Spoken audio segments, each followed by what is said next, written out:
പഞ്ചസ്തംഭം.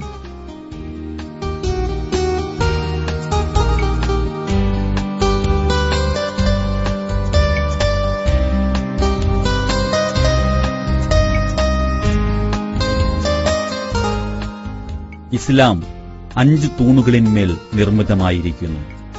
അല്ലാഹു അല്ലാതെ സർവാധിപതിയില്ലെന്നും മുഹമ്മദ് അല്ലാഹുവിന്റെ ദൂതനാണെന്നും സാക്ഷ്യപ്പെടുത്തുക, നമസ്കാരം നിലനിർത്തുക, സക്കാത്ത് നൽകുക, റമളാൻ മാസത്തിൽ വ്രതമനുഷ്ഠിക്കുക, ഹജ്ജ് ചെയ്യുക, ഇവയാണ് തൂണുകളായി മനസ്സിലാക്കപ്പെടുന്നത്. പ്രവാചകൻ ഇസ്ലാമിനെ ഒരു കെട്ടിടത്തോടുപമിച്ചിരിക്കുകയാണ്. ഇതിൽ പ്രധാനമായും 3 ഘടകങ്ങളുണ്ട്.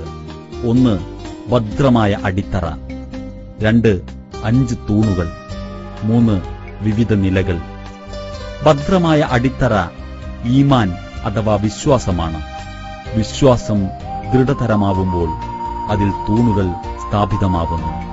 വ്യക്തിയിലും സമൂഹത്തിലും അടിത്തറയും തൂണുകളും സ്ഥാപിതമാകുമ്പോഴാണ് ആത്മീയ വ്യവസ്ഥ, ധാർമ്മിക വ്യവസ്ഥ, രാഷ്ട്രീയ വ്യവസ്ഥ, സാമൂഹിക വ്യവസ്ഥ, സാമ്പത്തിക വ്യവസ്ഥ, കുടുംബ വ്യവസ്ഥ തുടങ്ങിയ വ്യവസ്ഥകൾ സ്ഥാപിതമാകുന്നത്.